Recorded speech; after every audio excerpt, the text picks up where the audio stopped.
Well, hey friends, welcome back to an episode of An Elephant in the Room. I'm Caitlin. And I'm Anna.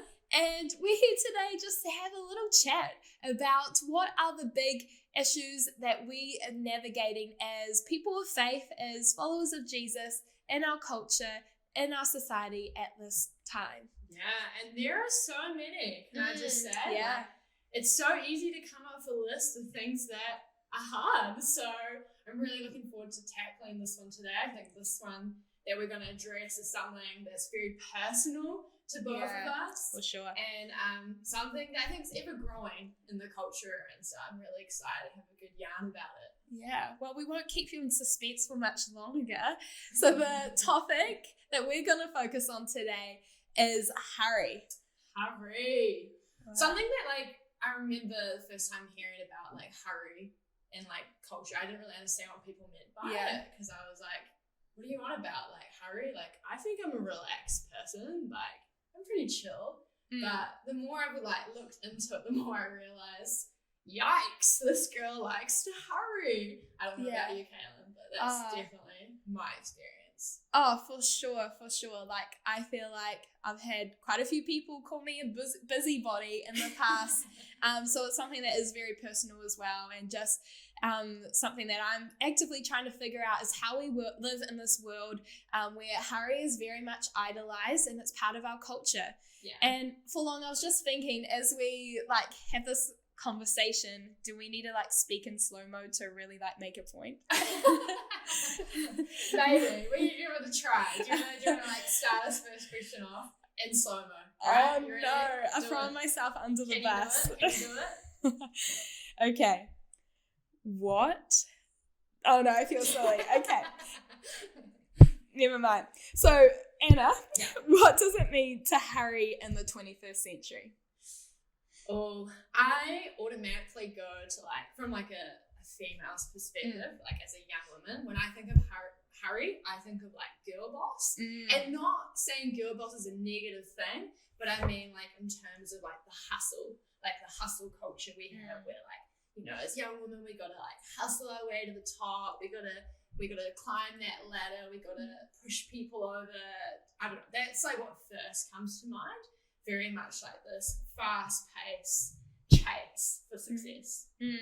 Yeah, that's real true. And I can say from my experience that I've definitely felt that pressure, even in my younger years, just to go from success to success. Just really like, I guess, excel and to really like accelerate to the top quick and to do whatever it takes to get there, to hustle, to work hard, and all that. And it's a good thing to be able to like have goals for yourself and to really want to do well. But it's like the question is, at what cost? Yeah, totally. And also the why, I think, is like huge too. Like, why am I hustling? Like, is that because like I feel God's calling me to this space and this is a season where I'm just gonna put my all in? Or is there like a deeper reason? I think for a lot of us, there probably is a mix of both.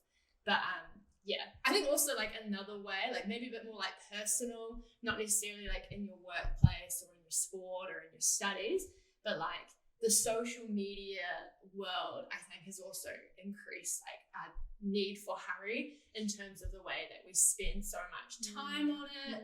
And we feel pressure to keep moving so that our Instagram looks like we're doing things, you know, like when's my next holiday? When can I get my next shot? I need to go out for dinner. I need to, you know, be ready because I want to prepare, like I want to present myself as a busy person. Like it's quite glammed up. So busyness is idolized. And I know like in so many conversations, and I do this all the time, when people ask, how are you doing?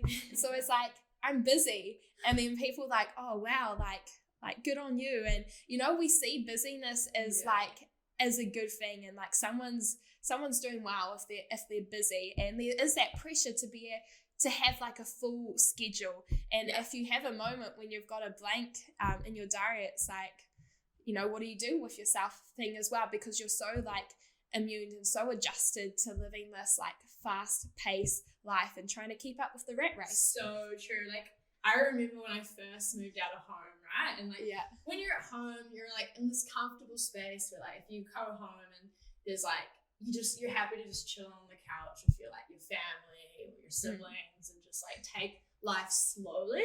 But I realized when I left home and I all of a sudden had all this free time because I like half my travel like distance for work and like events. So I'd get home at like 5 and then I'd have from like 5 till like 10 o'clock where it's just me.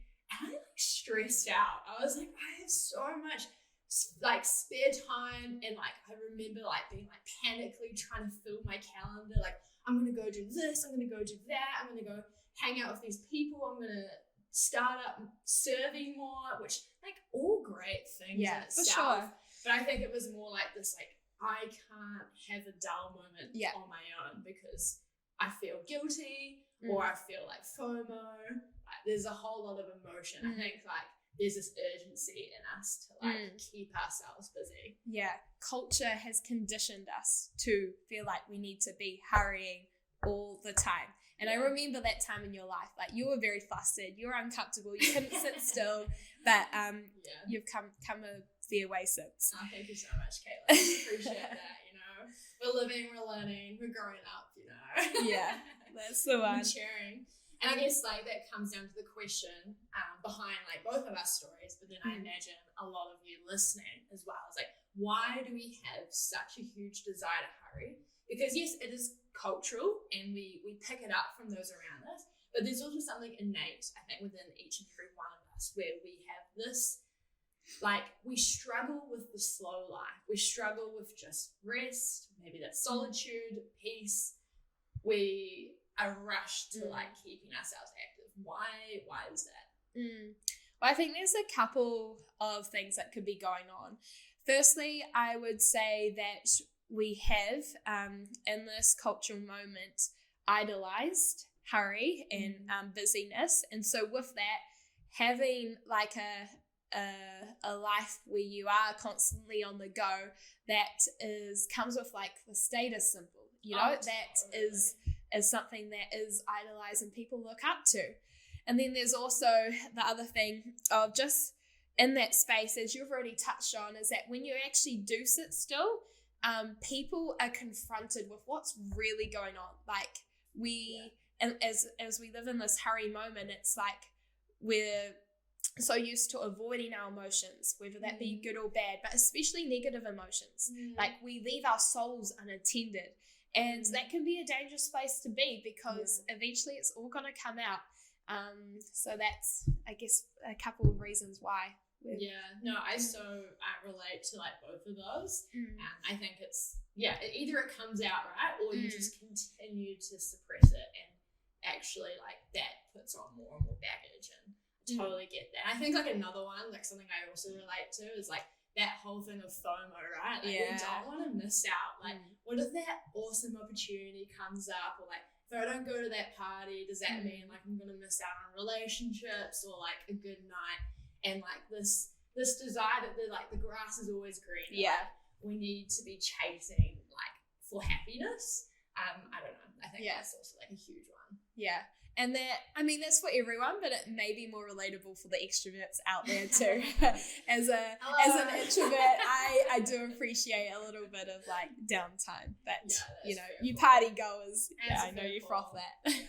You know, and like being able to balance that, I think is the key, because sure, we're like extroverts, you know, we get our energy from being with people, but then there's also, you know, no one's like inescapable from the desire of just coping by being around people. So being able to balance those is huge. Yeah, for sure. So I guess the real question is how is this hurry culture damaging ourselves and our relationships with God and others? Man, that's a huge question. And I think there's a lot of ways that it is damaging our relationship with God. And I think for me on a personal level, something that I've always noticed whenever I get really busy in life, and if I look at the root cause of it, I think personally it's actually me trying to like work my way for acceptance. Wow. So if I'm going to get real, there are times when I've been busy in my world, and that's whether that's church or like serving people or being with people, and it all looks really good on the outside. I look like I'm a real Christian, and I'm living like this really good life. But sometimes, that's a reflection of me not believing that I'm fully accepted. Right. But ultimately in Christ, so I'm working my way through it. And I really love it. I actually heard this from someone the other day, and they were saying that like we need to work for acceptance rather than work from our acceptance in Christ. And I think underlying for a lot of Christians out there, people working in ministry in particular, or those that are really involved in like huge charity, or like, you're doing good things. I think sometimes we always need that fresh reminder of like the hustle we're doing. Is it really to like increase the kingdom? Right. Or is it actually to like make us feel like, we've earned our grace, or we're building our own kingdom?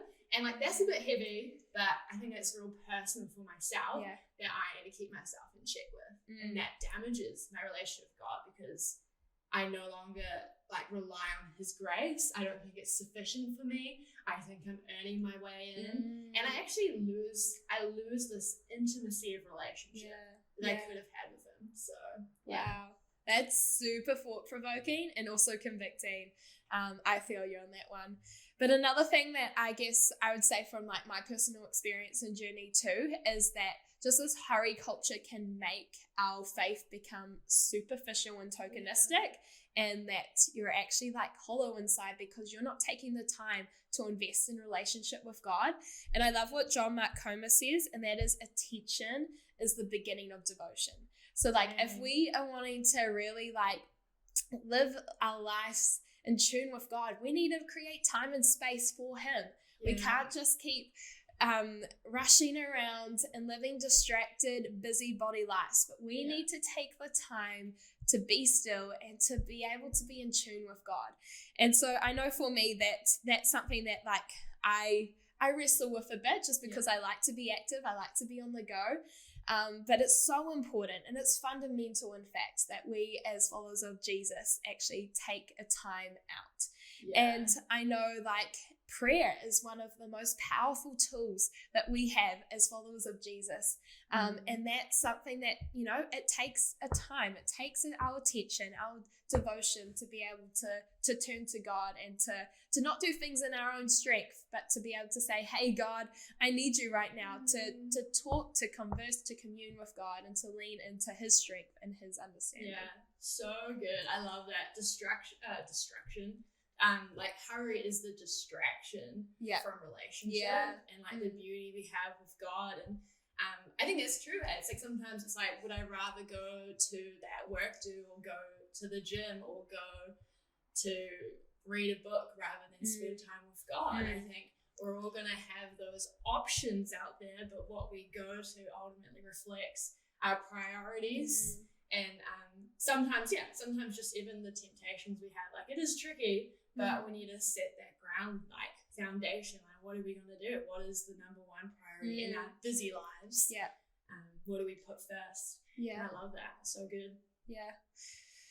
So I guess like the follow-up question from that is how does like this culture of hurry not align with the Jesus way? Like for us, we're here because we're having this conversation because we want to seek out the good life in God. And so I guess if we're seeking out God's best in our life, then why is it that we shouldn't like fully run this hurry race? Yeah. Well, isn't it so convicting? Like when you think about like, what would Jesus do in this busy world? And like when you really think about it, it's pretty simple. Like if you read the Gospels and all the New Testament, you know that Jesus lived like a chill life in terms that he was slow and attentive and like present in every moment. And I love it. Like I remember once hearing from like Lisa Harper, Jesus walked at 3 miles an hour. Like that is not far. Like that is not far at all. That shows that he stopped here, there, everywhere, and was willing for like spontaneous like God moments, really. And so I think for myself, like how can I align myself to be more like Jesus than like my culture? Is actually giving room. Do I have room and space within my schedule for those spontaneous God moments? Because that's how Jesus lived his life, and that's super cool. Yeah. So true. And I think as we look to Jesus and his example and his ministry on earth, we do see that he was very much like, he was out there. He was engaging with the crowds. He was constantly, spreading the good news and healing and doing all sorts of cool, crazy stuff.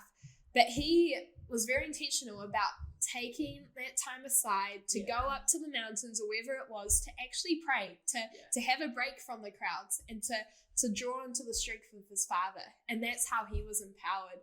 It was like, having those private moments was equipping him and empowering him for his public ministry. And that's something for us, I think, is like, if we're just going to keep rushing from here to here, then like, whose strength are we relying on? Who are we drawing from? It's our limited capacity, not leaning and pressing into God's. So good. Man, that's a challenge, right? Like how often, like if we all take a self-check moment, like how many times this week have we made a way to like find that quiet space?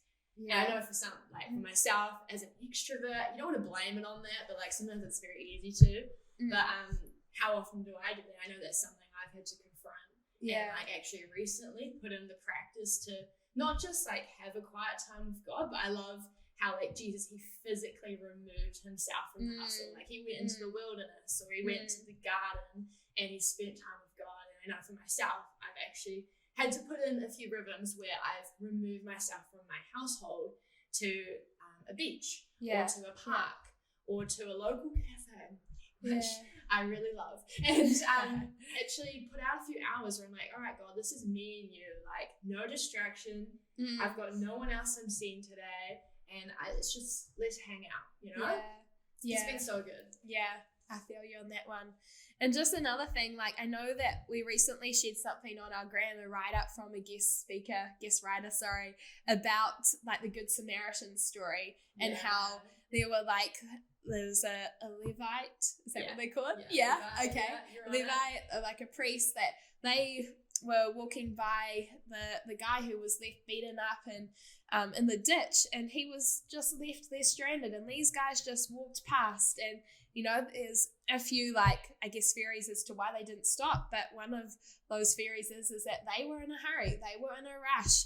And I was convicted by that, like, just yesterday in my work. So I work in the community space, and I had someone come in just when I was like finishing up for the day, and they said, I just found or being told about this person who has been in a real difficult situation, like domestic violence incident, and they have their kids starting school the next day, and they don't have any food left in their pantries. And I just kind of like was like, I'm done for the day, like I want to move on, sort of thing. But I was convicted in that moment. I was like, actually, Caitlin, like, if you're living out your faith, then you need to not be rushing from here to there to the next thing, but actually be attentive to the need that's in front of you. And so I think that's just something for us to be mindful of, is like, in this world of hurry, is not missing like the needs out there too, or for being able to take a pause or take a moment. It may be inconvenient, but it's actually, that's what Jesus did. He was happily inconvenienced. And I think that's something that we need to be mindful of too, is just one of the side effects of this hurry cultural moment. Yeah. Wow. What a challenge. That is so challenging, and I think something we all can relate to. Like and I think like a good starter is like, if you're not even sure, it's like, ask yourself, how many needs are you aware of right now in your world? And if you aren't aware of many, I reckon you're too busy. Because busy is like, it's the what are those horses wear on like the side of their eyes, like those little like covery things, and they can't see. Blinders. Yeah. It's like your blinders. Like when you're so busy, you're just totally blind to the issues around you. Like I've been there. I've seen that, but taking that time of like, every time I've noticed I've gone away with Jesus and spent time with him, I'm so much more aware to things around me. It is like unreal. And just another example would be like last week, I was on Connection at church, and that day I had spent some time with God beforehand. And usually it's kind of hard to get time with God on a Sunday because it's a church day, which is kind of ironic in itself. But when I did, I just remember being like, all right, God, like I've been with you.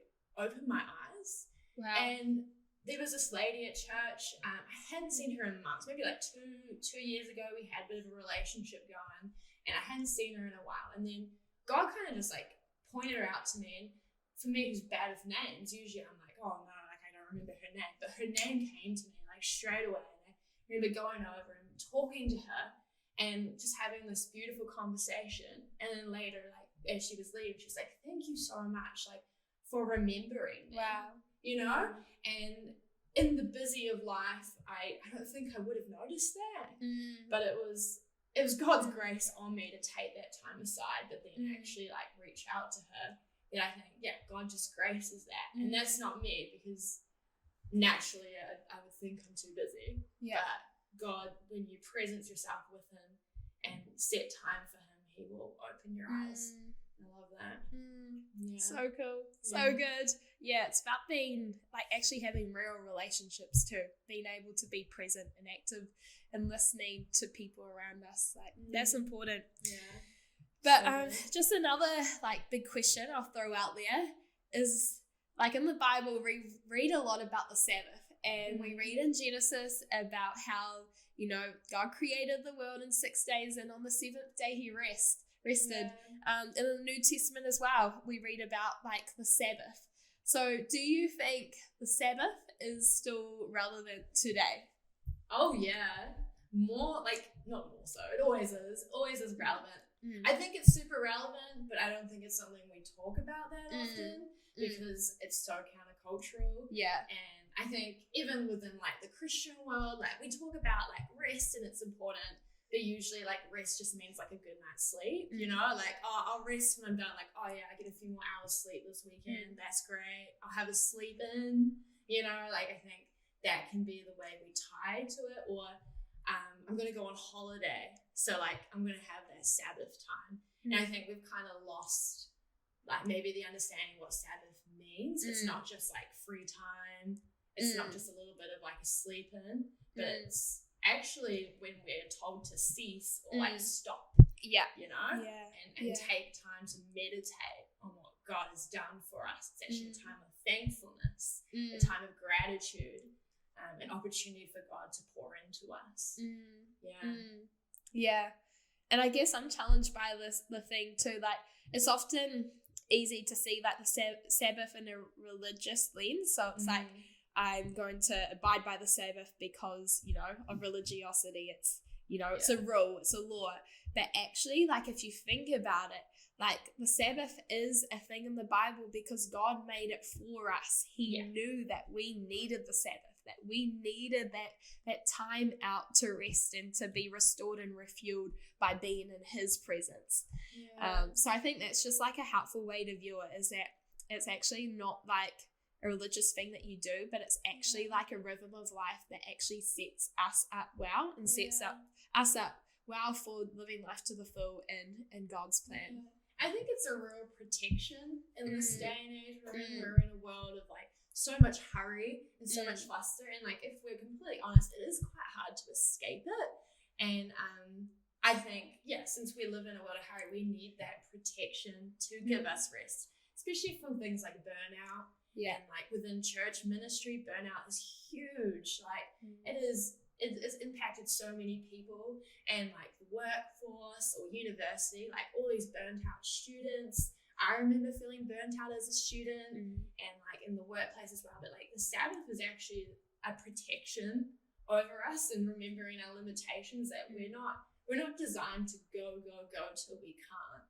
But like we're designed to go and then rest, and then go and then rest, and then go and then rest. It's actually like such a beautiful rhythm that God has put there to grace us. And I think within this cultural climate we're in, it's something we should take hold of and like get excited about our Sabbath, that God is like helping us and gracing us to navigate such a busy world through his gift of Sunday or a Saturday or whatever day you can make for your Sabbath, like to actually set it in. It's awesome.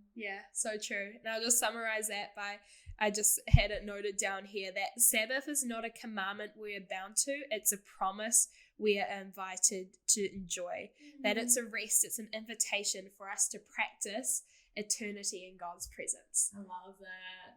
That is so cool. Mm. So taking like hold of the Sabbath and like we're implementing that, which is a great way to like tackle this culture of hurry. But what else can we do to pursue Jesus in this culture and ensure that we're doing it his way rather than the world's way? Yeah, well, I think like the response that I would suggest is for us to prioritize enacting spiritual disciplines. So that may involve silence and solitude. And this is one practice that I have particularly tried to lean into more of this year. And that's just devoting time to going off to like a place where I know like it's just me. It might be like a deserted beach or wherever it is, but like a place where I can be free of distractions and just lean into God's presence, to bring my journal, my notebook, to kind of like note down what I feel like God's speaking to me about. But just in that process, I feel like the weights of the world become oh so light in comparison to God and to leaning into his presence and the peace that he so generously gives us. So I think that's one of them. Another is prayer and fasting. Like that's a huge thing. And prayer is something we can do like non-stop. In fact, the Bible encourages us to pray without ceasing. And then fasting in itself is just a way for us to kind of take the focus off our desires and to be like more in tune or more reliant on God, for Jesus is the bread of life. So those, I think, two ways that we can really like lean into the Jesus way in an intentional manner. Yeah, I love that. So practical and like things that you can just take in like one spirit at a time, right? Like not pressuring yourself if you're wanting to like get into prayer and fasting. Don't necessarily go and try and like, all right, I'm fasting the whole of next week, because the likelihood is you might not manage that. If you do, that's great. But maybe it's that one day every 2 weeks or that one half day, you know, like those small disciplines over time, build that consistency. And I think that, it's just the small steps that defeat a culture of hurry. And I think another one for myself that has also been really helpful in this culture of hurry and ensuring I pursue the Jesus way is to walk with the walkers and like not try and run with the crowd, you know, like we're living in a society where everyone is hurrying and there's a lot of pressure with that and there's a lot of expectation to like keep with that demand. So I know for myself, it's been so beneficial having people that I see walk in this culture, those that have taken that time to talk to that person or see someone with that need, or someone that I know that spends a really solid God time at least once a week. You know, like actually finding those people and walking with them, because we're not actually like we're in a fight. So it's so important to place ourselves in close proximity with those that want to fight the same fight and those that will walk at the pace that you want to walk and not getting caught up in the crowd that runs. And I think that's hard because, I mean, it means you're going to have to be a bit countercultural. It might mean walking with someone that you've never walked with before, but like being intentional in that and choosing that wise counsel that will help you go the pace that like Jesus wants you to walk. Yeah, so good. Yeah, ultimately you become like the people you hang out with, right? So if we want to face this culture of hurry, then we need to get like-minded people around us who aren't gonna make us feel flustered and like we have to keep running the rat race. I love it. And remembering the why behind the what too sometimes, you know. It's even now, like probably it's a bit new agey as well. There is that movement of like slowing down and like a meditation, but not a meditation of the Holy Spirit. And so there are already principles out there telling us to like relax and release, but remembering the why isn't actually just so we can be more rested and more effective and more like, you know, like I'm just charging my battery so I can be like 100% boss girl later on in the week. But it's actually a great moment of remembering the whys. I am limited and I need God and God will strengthen me and he wants to use me in ways that I don't even see. So it's actually giving him like possession over you and authority to use you because you're taking a step back.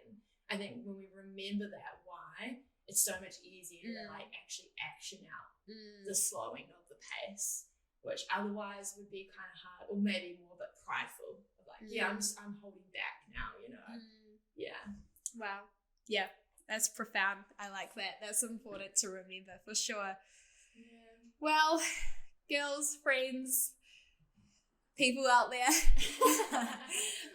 we hope you feel encouraged by this conversation, and I know that I'm like encouraged and feeling more motivated to just take it easy over the rest of this day, and to take a bit of time aside to be able to lean into the presence of God. So maybe we'll leave that with you too, is to think as you go into the week ahead, is how can you practice spiritual disciplines, not for the sake of religiosity, but to be able to be empowered by God and his presence, and to be equipped to live out the best life that he has for you, not what our culture promises. And for those that are like feeling weary and tired because of the hurry we're in, I just really feel like encouraged by the Holy Spirit right now that he has rest for you and he has that grace for you in the week ahead. And I know this grace is a grace that I need daily.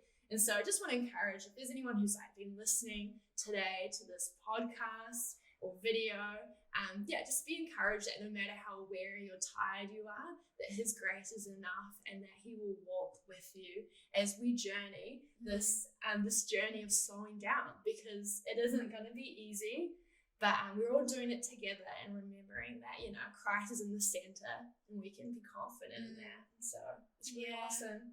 Yeah, love the chat. So good to chat. I'm challenged to slow it down a little bit, walk a little bit more than run, but it's been really awesome. So well, thanks for tuning in, friends. We'll look forward to catching you next time on Elephant in the Room. See ya.